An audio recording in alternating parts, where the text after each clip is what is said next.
Forget the Warriors, forget the Nuggets. There's a new dominant force rising in the West. Kawhi, PG, and Harden teamed up to create an utterly unstoppable Big Three that has powered the Clippers to a 25-5 run since December 1st, the best in the league. Their offense is putting up video game numbers that don't seem possible. But are the Clippers really championship material? Can we actually trust them to win it all this year? Stick around. We're breaking down how the Clippers' terrifying trio of superstars has LA looking like the team to beat. Look out, the Clippers are coming.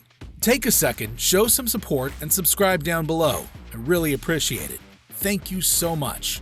The elusive Los Angeles Clippers have lured us in every single year, only to let us down with injury troubles in the playoffs. Are they actually going to make it through the playoffs this year? Or are they tricking us all again? When James Harden was traded to the Clippers, many people had their justified doubts and skepticism about the fit.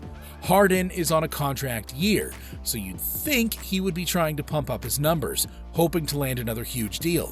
But guess what Harden's finally doing? He's being way more efficient. He's having his highest true shooting percentage since 2011 to 2012, when he was with the Thunder. Harden is averaging his fewest shots, 16.3, since those early Thunder days. Same for his usage rate at 20.5%.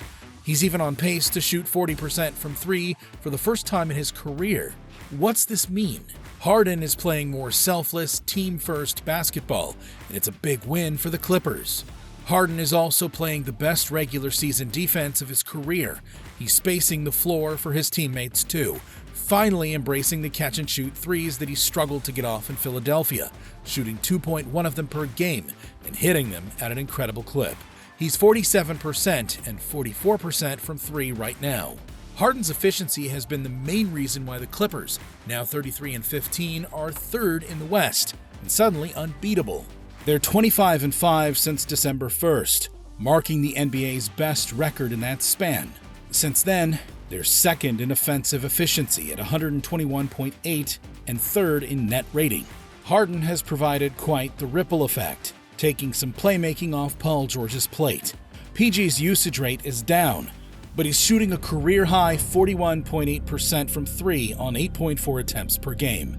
His drives are down, which is leading to fewer free throws, but more created opportunities.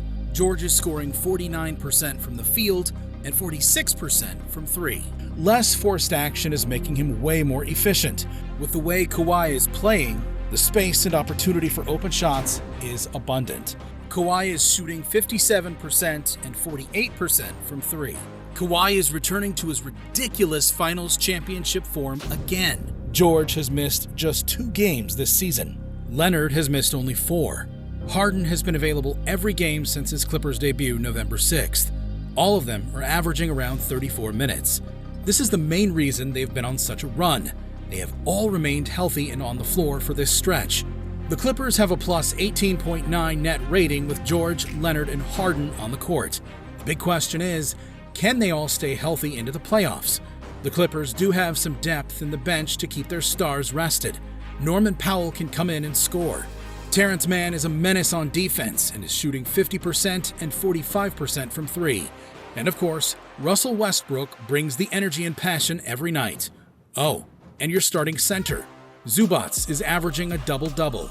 If the Clippers are healthy for the playoffs, nobody wants to see them. Their offense is humming right now, and when Kawhi Leonard plays, they have just been on fire. Their shooting splits are absurd. They're 30-8 since Harden entered the lineup. They're just 1 game back from first in the West. Is this team simply a monster in plain sight? Since the Big Three have played together regularly, the Clippers have been on fire, rolling through the league. This is largely due to their squad being absolutely unguardable, of course, with the 3 superstars finding a solid connection together. A living example of the saying, the whole is greater than the sum of the parts. Obviously, each of these guys are incredible players, but many were unsure how it would all mesh together and how they would share the ball.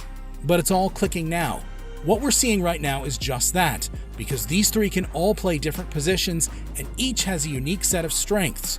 You can create an offense that top defenses can't stop. Harden is by far the best playmaker of the 3, so naturally, that means the ball is in his hands most of the time. He's also been in incredible form this season, as seen by his early change of speed to get past his man. Rather than settling for a mid-range jumper or going to a floater, he drives and jumps into his body to create separation, much like vintage Harden. He obviously doesn't have that unique burst that propelled him to 36 points per game anymore, but some semblance of it with the other stuff he's added still makes him a nightmare to cover in isolation.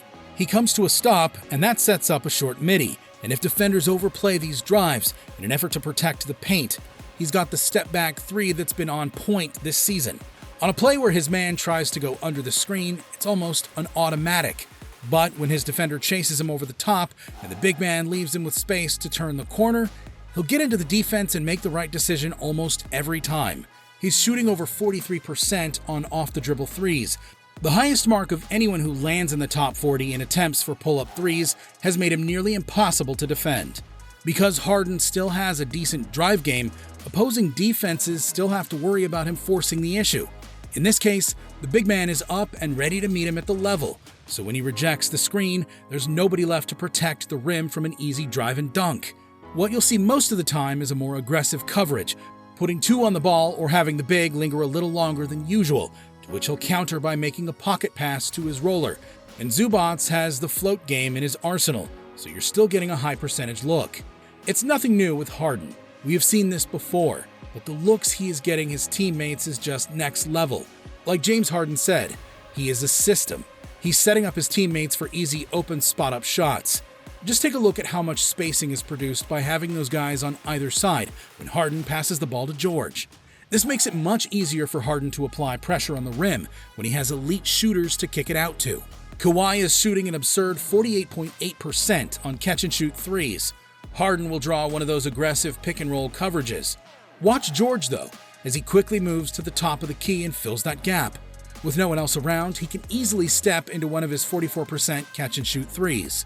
This is some high-caliber offense from George, who ranks 6th in the NBA in off-screen possessions per game and scores an incredibly efficient 1.15 points per opportunity. It's not just about him making quick threes either. He can also put it on the deck and work his way to the paint for a pull-up jumper. This time, though, when he comes off the screen, he has plenty of space to attack, so rather than settling for a jumper, he takes it all the way and leaps to the rim for a tough finish. This is an example of a perimeter isolation.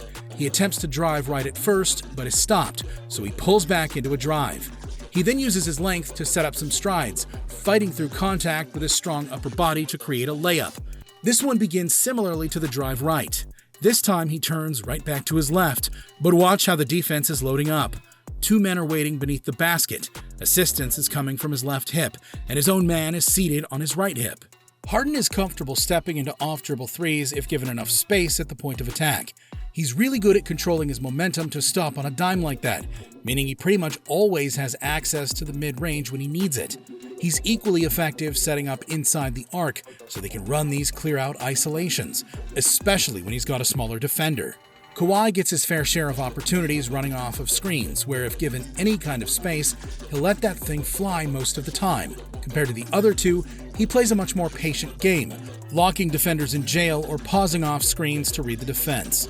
He'll just hunt and hunt until he finds a shot that he likes, which is automatic. That's where he gets the nickname Terminator, a motionless, robotic shot maker. In addition to the mid-range game, he's also a threat to turn the corner on drives. He's actually been the team's most efficient pick-and-roll scorer. He's found a lot of success in the pick-and-roll with Zoo, which puts pressure on the rim and generates more kick-out opportunities for three-pointers. And who better than Paul George to be on the receiving end of those opportunities? Kawhi's real strength lies in his inside-the-arc isolations. He's among the select few players who have mastered this aspect of the game.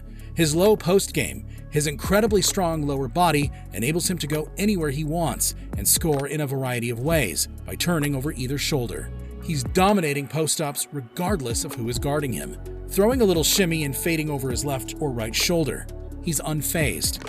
In the past 30 Clippers games, Kawhi Leonard has a 25-5 record while averaging 26.4 points per game, 57% from the field, 51% from the three, and 92% from the free throw line. He's the first player to average 25 points on 55, 50, 90 shooting splits over any 30-game span all time. Coach Lue has made sure to take full advantage of this. It seems like a good idea to emphasize that Harden is shooting slightly under 43% on his catch-and-shoot threes. With these three on the court together, there doesn't seem to be a bad choice. The Harden Clippers unit, together with Norman Powell, Zoo, Kawhi, and PG, lead the third-best offense in the league, scoring 141 points every 100 possessions. When you could score that much, it's practically impossible to lose. That's not even taking into account their excellent defense, which will be crucial come playoff time. We might just be looking at the best team in the league. If they can maintain this level of play and keep their players on the floor and healthy, the Clippers have a great chance to make a deep playoff run. Everyone assumed that James Harden's transfer to the Clippers would be disastrous, but the most important thing to remember is to be patient. It took some time to find the rhythm together, but now halfway through the season, they're firing on all cylinders, and they're showing the rest of the league why they're a team to be reckoned with. They didn't look so good in the first 5 games following James Harden's acquisition, losing 5 in a row, while Harden only scored 15 points per contest. But since that little period, they have gone 30-8. James Harden's improved play has been a major factor in this team's success. Many people claim that James Harden is not a fun player to play with, or that his style of play is not ideal for team basketball. But it looks like the opposite is true. When Harden was in Houston, he was playing primarily for himself and trying to carry the team. But today, watching him play, you can see how versatile and adaptable he is. He can be a master facilitator on this team full of knockdown shooters. I'm actually surprised and impressed how Harden has been able to change his game into a more team-first approach. It's a big development for him in the Clippers. Despite the fact that this team is loaded with weapons, his 17 points, 47% from the field, and 43% from deep shows that he can also get a bucket on his own. Some may argue that 17 points per game isn't very impressive, but when you watch him pour in 18 points in the fourth quarter, along with 4 consecutive threes, you can see just how capable he is of pouring in the buckets when his number is called. In addition, he creates a whole new range of options on the floor with his playmaking, which helps this Clippers offense run even more smoothly. Harden simply makes things simpler for this team by finding the open man and drawing in multiple defenders. Harden makes easy work of things that look difficult to most people, and with his excellent floor vision, he's able to squeeze the pass through the smallest opening for his teammates to go get a bucket near the rim. The Clippers have been in need of a true point guard for some time now, and it seems like they have found a good one in Harden. While the Stars have sacrificed with their touches, shots, and ball handling, they've also eliminated the redundancies in their game to emphasize each of their strengths, a sacrifice that has allowed them to tap into their individual potentials. We knew they'd have to leave a chunk of their pasts at the door, but their experience still brings a lot to the game. All the way through, Lou emphasized the importance of staying the course, speaking privately to players about their roles, reminding them of the importance of staying accountable to the system. There was no pushback, no finger-pointing, no public jabs. The egos didn't implode, but instead, they leaned on the wisdom of their collective years to stay the course for the team as a whole. One more act of self-sacrifice would get them back on the right track. The night after the loss in Denver, Westbrook texted Lou and told him he was willing to come off the bench. This was the defining moment that has shifted their season. Russell Westbrook offering to come off the bench. In recent years, Westbrook has been passed all around the league. It's been totally unfair to him because Westbrook has always given 110% to every team he's played for. However, since joining the Clippers, things have been completely different. Russ has demonstrated that he's a fantastic team player who adds tremendous value, especially coming off the bench. Russ has the potential to be a reliable starting point guard, of course, but in all honesty, he's an even better option when coming off the bench, giving the bench unit that extra spark. Russ averages 11 points, 6 rebounds, and 4 assists per game, while playing only 24 minutes per game. He just surpassed 25,000 career points. Right now, he's actually ranked as number 1 sixth man in the league. Russ's main asset is how hard he plays on the court, regardless of the opponent, whether it's the Denver Nuggets or the Detroit Pistons. It's very difficult to find a player like this in the league, someone who will go out there every night and give it his all. The Clippers' terrifying trio of Kawhi, PG, and Harden have shown they can be an unstoppable force when healthy and working together. What seemed like a risky experiment at first has turned into a harmonious symphony of basketball brilliance. Harden's selfless playmaking, George's lethal shooting, and Leonard's unstoppable scoring have propelled the Clippers to the top of the league standings. But it's not just the big three. The depth and versatility of the roster, coupled with Russell Westbrook's selfless sacrifice and boost off the bench, has turned the Clippers into a legitimate championship contender. The nagging question still remains: can they all stay healthy throughout the playoffs? If they can, the Clippers could finally break through to win their first NBA championship. What do you guys think? Let me know down below.